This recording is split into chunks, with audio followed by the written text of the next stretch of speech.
What's up, guys? As always, I hope everyone is having a great day. First and foremost, I would like to thank everyone who watches my content. And if you enjoy it, please like and subscribe to my channel. This supports me at no cost to you. Alright, with that said, let's hop right into it.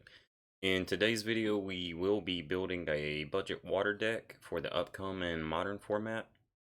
Prices will probably change. But at the time of this video, the cards purchased to build the deck are around or under 50 USD altogether.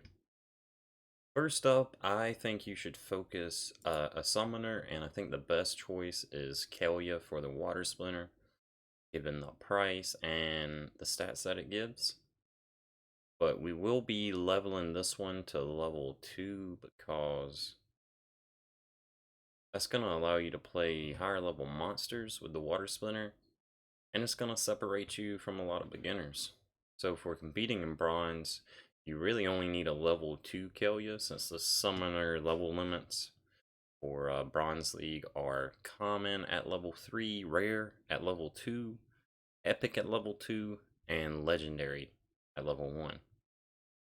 So for a level 2 Kelia, we're going to need 5 copies, so we're just going to hit the bulk buy here on peak monsters. Go ahead and add 5 to the cart, and that's going to be the bulk of our cost here in building this deck. Second, we will be going for legendaries, as some of them can be game changers, although they can become unplayable due to certain rule sets, so it can make them pretty situational. But first legendary we're going to be looking for here, let's get off of the summoners tab and go over to the water legendaries. First one we're going to be picking up is a Torrent Fiend, just because it's a 0 mana cost and can be used in pretty much any battle. So let's go ahead and add one of those to the cart. It is only $7.05 right now.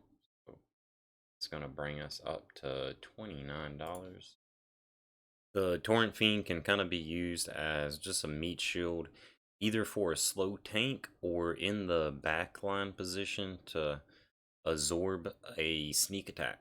Up next is Oceanus. I think this card is a super good pickup within the water legendaries. He has Void and he's super fast, which is going to make him pretty good against magic builds. And also the high speed will give him higher chances of dodges, so that's going to make him pretty decent against melee as well. He does kind of fall off due to having no shield, but overall a super powerful card, and I can almost guarantee that he will probably increase your win rate. And at only $5.71, we will be adding him to the build here.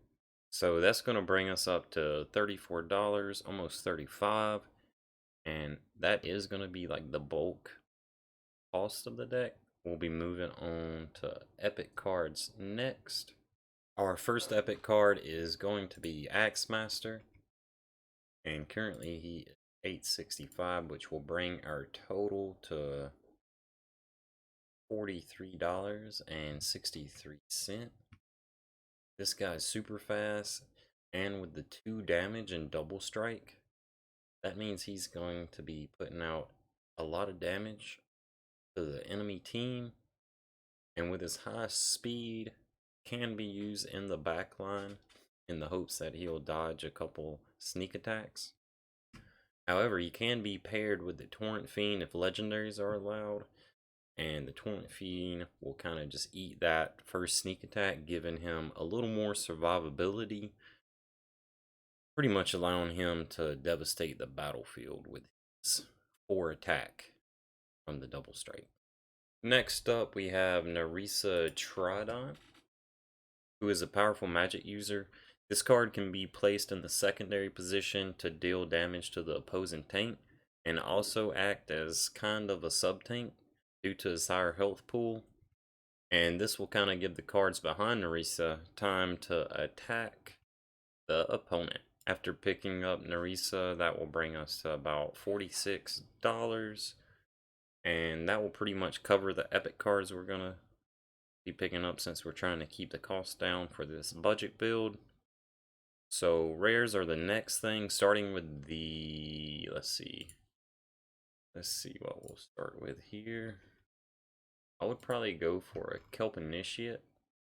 This card is very useful in the first position unless it's faced off against a magic build. The Initiate can be used to absorb a good bit of damage and potentially get some dodges in, while cards behind it, such as other magic or range cards, can chisel away at the enemy team while they're dealing with the Initiate. Alright, another useful card within the rares would be the Wavesmith. This card used to be super dominant in ranked battle before Chaos Legion came out, and is still pretty useful. The extra shield paired with Kelya's shield ability gives the Water Splinter the ability to take a lot more hits from a melee build, especially on its low health cards. Lastly, we will be picking up some common cards, and each one mentioned will be leveled up to level 3, which is the highest level available in Bronze League for common cards. This will further separate you from most beginners, as a lot of players do not level their cards in Bronze. First common card we will be picking up is the Deep Lurker here.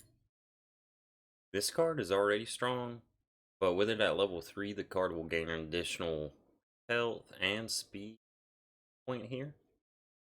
When combined with Kelya's speed ability, this card will be putting out a lot of damage very quickly on the opposing team, making it a good choice to pick up. And let's see what we'll be at after we add the level 3 price wise. So right now we're at $49.41. Next up is the Kulu Swim Hunter. This card deals good damage, and by leveling it to level 3, we will gain more speed and health. This card is also usable in the Little League rule set due to its 4 mana cost or below, making it more valuable in my opinion. Next card we will be picking is a Little League Paint. Let me add this one to. After adding the Swim Hunter, we're at $50 even. Next card we'll be picking is a Little League Tank, which most people don't really think of. Here we can choose between, let's see, the Cruel Cethropod or the Tortesan Fighter. My personal choice would probably be the Cethropod, just because at level 3 it has better stats and the same damage, and he's a lot cheaper. Plus the extra damage and speed gained from leveling it will make it a much more formidable opponent in the Little League. After adding the level 3 Cethropod, we're only at $50.75. Next up, we're going to be picking the Flying Squid. This card is a great secondary position card in higher mana battles. We will also be leveling this one to level 3 for the increased damage. This card is already pretty fast, so adding the extra damage will help knock out the enemy front line that much faster. And after we add the Squid to the cart, 14 of them to make the level 3, that will put us at $51.87. Lastly, we'll be leveling up a Pelagic Bandit. Now, although you don't gain any extra damage for this, you will be getting extra speed and a little health. The Bandit's higher speed will help finish off those backline cards. And that about covers it for the video, guys. These cards paired with the starter cards will increase your win rate by a lot. I hope everybody enjoyed the content. Thank you.